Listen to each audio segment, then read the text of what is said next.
So இப்போ உங்க முன்னாடி ஒரு லிஸ்ட் ஆஃப் ப்ராடக்ட்ஸ் இருக்கு. Commercial soaps, organic soap, body wash and இந்த ஃபார்மசிலலாம் வந்து கொஞ்சம் இந்த சோப்ஸ் எல்லாம் இருக்கும். இந்த மாரி ஒரு செட் ஆஃப் சோப்ஸ் இருக்கும்போது, நீங்க எத சார் சூஸ் பண்ணுவீங்க?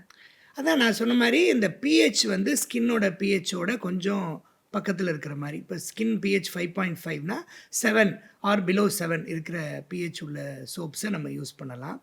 ரொம்ப ஒரு மாய்ஸ்சரைசிங் சோப்பா இருந்தா நல்லது.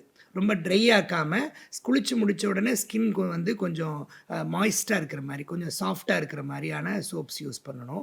சோப்ப விட body wash is better. So இப்போ நான் ஒரு சோப் யூஸ் பண்றேன். இந்த சோப் வந்து எனக்கு செட் ஆகல. என்னோட ஸ்கின் கண்டிஷனுக்கு செட் ஆகலன்னா, அதோட சிம்ப்டம்ஸ் என்னவாலாம் இருக்கும்? இப்போ உங்களுக்கு ஒரு சோப் வந்து ஒரு ஒவ்வாமை ஏற்படுத்துது அப்படின்னா, it will immediately cause dryness of the skin. Dryness தான் எக்ஸ்ட்ரீம் ஃபர்ஸ்ட். ட்ரைனஸ் ஆமா. ஓகே. முதல்ல ரொம்ப ட்ரைனஸ். ஏன்னா, அந்த சோப் வந்து அந்த பிகாஸ் ஆஃப் அந்த பிஹெச் ஃபேக்டர்னால அந்த ஆயிலி லேயர ஸ்ட்ரிப் ஆஃப் பண்ணிரும். ஸோ, அதனால ரொம்ப ட்ரையா இருக்கும். அந்த ட்ரை ஆனதுக்கு அப்புறமும் நீங்க அதே சோப்ப தொடர்ந்து யூஸ் பண்ணீங்கன்னா, அந்த இடமெல்லாம் செவந்து தடிக்க ஆரம்பிக்கும். ஸோ, இதுதான் சோப்புடைய ரியாக்ஷன்ஸ் கொஞ்சம் கொஞ்சமா.